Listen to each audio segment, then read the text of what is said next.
channel. Dhenkanal जिला कामाख्यानगर निर्वाचन मंडली कामाख्यानगर एनएससी गड़जात भवन ठारे आज ढेंकानाल जिला महिला बिजु जनता दल तरफ महिला समावेश अनुष्ठित हो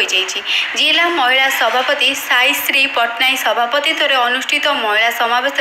राज्य खनिज इस्पात पर्तु विभाग मंत्री प्रफुल्ल मल्लिक मुख्य अतिथि भाव जोगदे बीजेडी सरकार लोकाभिमुखी कार्य विषय महिला मानक कही एठारे नारी नेत्री शांति बालाजी एनएससी अध्यक्ष धर्मेन्द्र परिडा रंजिता बेहेरा जयंत नायक समेत कामाख्यानगर शताधिक महिला कर्मी सामिल होते दल तरफ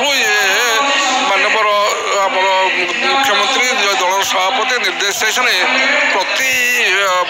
निर्वाचन मंडल में महिला समावेश हम महिला मान सचेतनता तैयारी महिला संगठन को आहरी दृढ़ करने आम दलर निष्पत्ति से परिप्रेक्षी में आज आम कामाख्यानगर एनएससी आमर ये कार्यक्रम आरंभ करूँ कार्यक्रम महिला मैंने एकाठी सब होमर मेन मुख्य कारण कम है मुख्यमंत्री जो अच्छे हाउस टैगिंग करूँ आ समस्त को आम सांगे जोड़ी हेबू से आम समस्त एकाठी हो सब महिला मानक एकाठी कर आमर मुख्यमंत्री बार्ताटा घर घर पहुँचापी और आमर 2019 पुणी आउ थे आम मुख्यमंत्री केपरी आसी आम ये बसवे मुख्यमंत्री आसन में बसवे नवीन पट्टनायक शासन आउ थे आम ओडावासी तार सुफल पाइबे से आम समस्त ये एकाठी हो कामाख्यानगर को आसचु। Kamakhyanagar Sarvesh Mahapatra report reporters today.